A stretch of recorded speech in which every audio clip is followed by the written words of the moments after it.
Howdy y'all, it's old Mikey down at Mike's Golf Shop where we buy golf. That's right, hey, July is golf season. It's dry and dusty out there. We got the British Open coming up this week and we're gonna show you some things in the shop that's gonna, improve your game, okay? First of all, we're gonna talk about some wedges. Now, what kind of wedges do you need in your bag? Okay? Well, some of you need gap wedges. Why would you need a gap wedge? Well, if you have a pitching wedge and you have a sand wedge, most of the time, those two clubs are up to 10 degrees apart in loft. So you need something that's gonna split that gap, okay? So that you can keep your yardage between clubs down there around, 8 to 10, 12 yards, okay? Now, how do you know what is a gap wedge? Well, you have to figure out you have a pitching wedge and then you have a sand wedge. The pitching wedge typically gonna be 46 or so degrees loft. The sand wedge is gonna be 56. So you have to find a way to split that gap. Now right here what we have is a gap wedge. This is a Titleist Vokey gap wedge and it's 52 degrees loft, okay? Now, that is going to split that gap pretty good. Now, what else is happening with this particular club? This club has a 12 degree bounce, okay? Now, you'll notice a couple things. The flange on this club is not too wide, less than an inch, okay?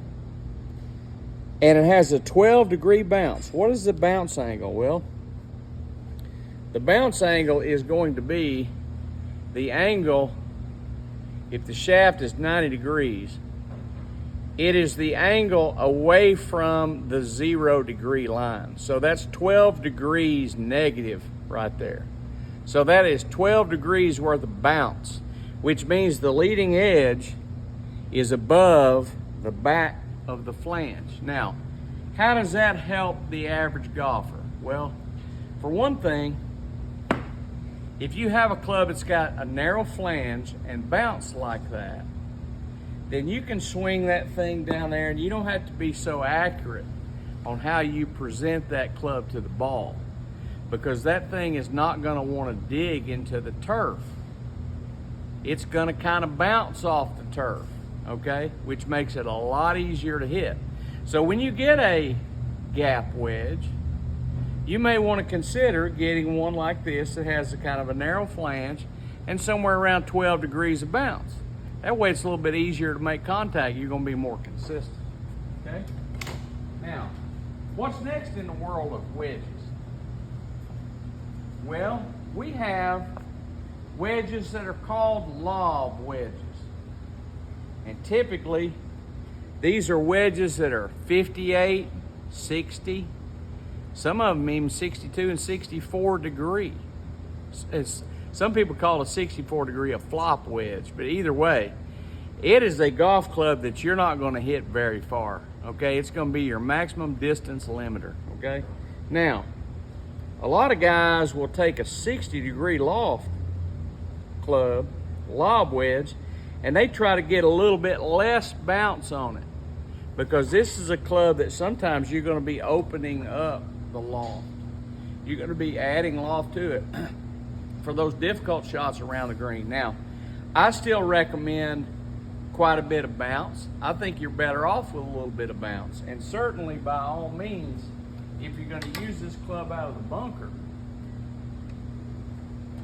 you may wanna find one of them that has a pretty wide sole, because that's really gonna help you. This is a 60 with 14 degrees of bounce with a really wide sole. So if you struggle out of the bunkers and you want to get something that's just going to help you get out of there, a really wide sole 60 with 14 degree bounce is going to help you in that regard. Now, if you're a little bit more skilled player, maybe you use a little less bounce. I've seen some guys use maybe as few as 4 degrees bounce on a 60 degree wedge. Now, I've also seen them guys hit some lousy shots, so you may want to study that. All right, now, what else do we have? We have the traditional sand wedge, okay? Now, if you look at a traditional sand wedge club, most of the time you're going to find 56 degrees is going to be the traditional sand wedge. Now, these clubs are really good for getting out of the bunkers. They got enough loft on them to be able to get you out of the bunkers. You can still use this club from 100-yard plate and still get a pretty good distance. This is the kind of club that's going to help you on those par fives when you get in trouble. You want to find a layup distance out there where you have a full shot into the green. And some of my friends know all about my standing rule on the sand wedge competition versus the 40-yard shot. You're a lot better off from 100 than you are 40. Some people don't believe that, and that's okay. Anyway, here's a 56-degree sand wedge. You also see this sand wedge has got a little concave sole underneath here, which creates a little bit of flow like a hydrofoil, which means that thing will come through the sand a little bit easier and won't dig so much, okay? There was a sand wedge out here called a console one time. I had a real big flange like that. But anyway, that's an idea of what your sand wedge can be at 56 degrees. All right, let's take a look at some of these other wedges down through here. Here's a 54-degree, 10.5-degree bounce sand wedge. So this one doesn't have a flange that's quite so wide. It's a little bit narrower of a flange, a little bit less loft on it. So this might be something that splits the gap between your 58 and your other gap wedge. So that's something to consider on that front too. All right, let's come on down through here.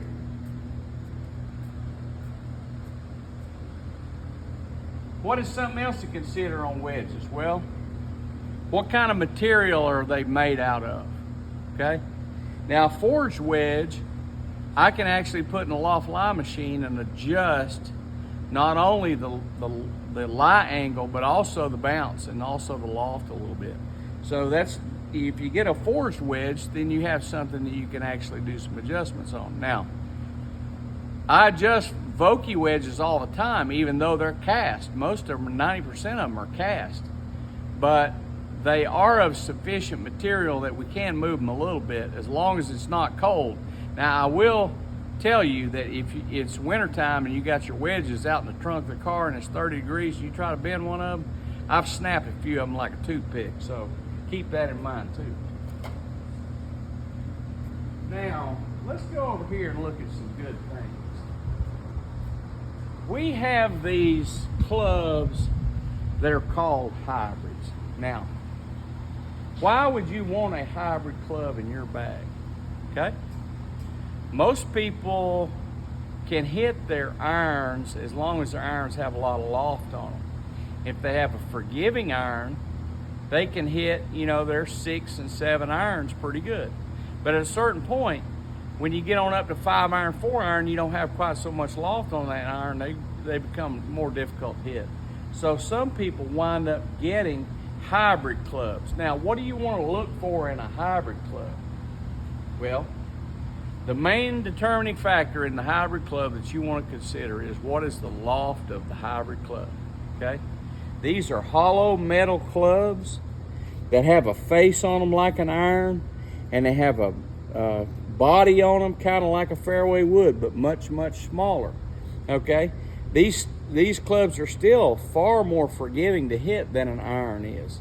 So a lot of people get these kind of clubs because they can hit them a little further, and it's a better, longer approach club for most players. Now, what kind of hybrid would you want in your bag? Okay, well, can you hit your 7 iron pretty good? Can you hit your 6 iron pretty good?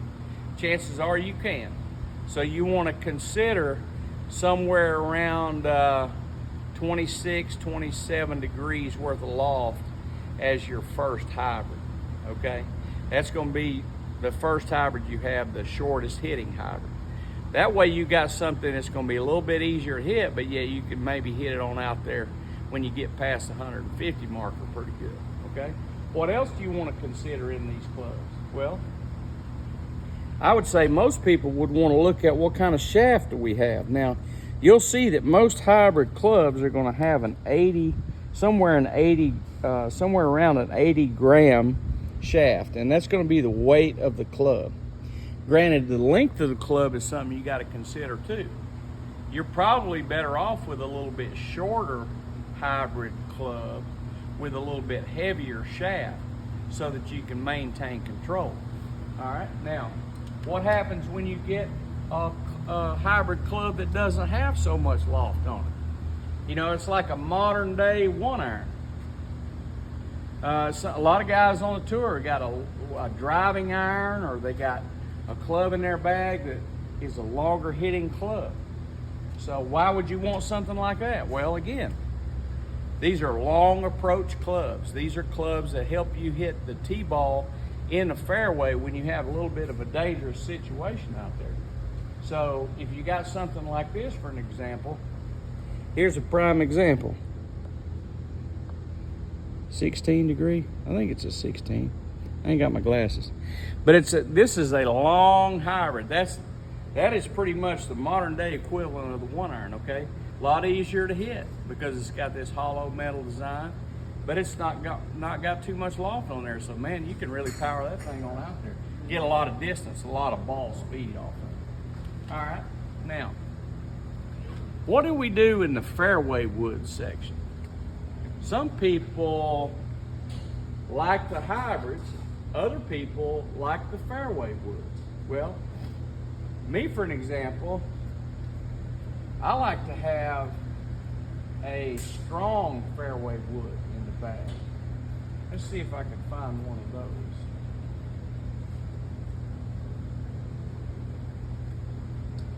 Let's see here. We're looking for a stronger fairway wood. All right, here's your one. What does that say, Junior? 14? 16. 16. All right, well, this is kind of a little bit weaker than average 3-wood. Some people use a 15 degree 3-wood. Some people use 14, 12. A lot of guys use a mini driver. You know, they get really strong lofted fairway woods, but basically what you have here is you have a shallow face on this thing. So it's easy to hit off of the deck, okay? You can also hit it off a tee, off your tee shot. Get some strong distance out of it and a little bit more accuracy. Why do you get more accuracy? Because it's got a little loft on it, so it's got a little less side spin. It's got a little bit more backspin, okay? So that gives you control. But people use fairway woods because they want a club in their bag that they can hit as far as possible off of the fairway, okay, when it's not teed up. That's why you have fairway woods in your bag. Now, some people have things like this. Like here's a little weaker fairway wood. This is a 19 degree fairway wood. A lot of the touring pros these days don't carry a 3-wood, they just carry a 5-wood, like a 19 degree fairway wood. Why? Because if they're gonna need maximum distance, they're gonna use their driver. So in this particular case, they're trying to get a little altitude with it too, and they're using it as a long approach club on the par 5s. So that's something you want to consider, is maybe a 5-wood. And of course, there are some other clubs like a 7-wood and a 9-wood and an 11-wood. These are fairway woods that people like the way they look, they like the way they hit, but they use a fairway wood because they like the feel of it. Typically a fairway wood has a little bit more length to it than a hybrid does. At the same time, you can get one with a lot of loft on there, and that thing's really easy to hit. All right, now what do you want to consider when you get into a driver? Let's talk about that for a minute.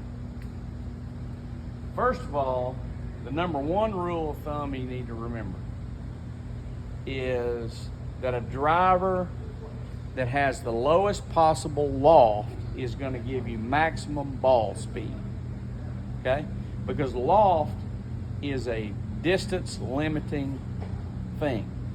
So if you swing something like an 11 degree loft driver, you might hit this thing pretty straight, but it's not going to go as far as a 9 degree or an 8 degree driver, okay? Most people choose a 10.5 degree. Some people choose a 9 degree. Some people like a 6 degree. If you got plenty of power and speed and you want to hit the ball maximum distance, you know, you want as little loft on that thing as you possibly can. Now it's going to be wild out there. It's going to go everywhere. So you have a trade-off in distance and accuracy, okay? Typically, it's going to be helped a lot by adding a little bit of loft to your driver. So one thing you may want to consider when you're picking out a driver, you take a driver like this, for example, it's a 9.5 degree lofted driver. You can adjust this driver and add some loft to it. That way you can go out there and start it out with a 10.5 degree. And then if you want to bring it on down, you can probably bring it down to about an 8.5 degree.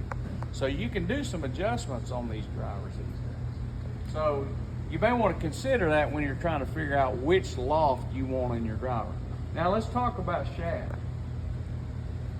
One thing's for sure, if you are a strong young person, you're going to want not only a stiff shaft, okay, stiff flex, but you're going to want a shaft that's got some heavier weight to it. Now typically, a lot of these clubs that are put out these days, you just go to buy some new drivers off the rack, they're going to have 60, 62, 65 gram shafts in them, okay? Really, that's too light for most people under the age of 45. The clubs hit better if they have a 70, 75 degree shaft in them. And you can do with a little bit less flex that way too. So you don't have to have an X. You know, maybe you go with just a stiff flex or even an R. Go hit an R that's 70 grams and feel what that feels like, because a lot of times people find that's even better than the stiffer flexes that are lighter, okay? Now, let's come on back here. We have all kinds of, you can see, stand bags up here on our showroom floor. A lot of these stand bags are used. Some of them are new. But we have stand bags anywhere from, you know, 50 bucks on up. You can buy a really nice brand new one, a couple $100, or maybe get something a little cheaper for 100 bucks.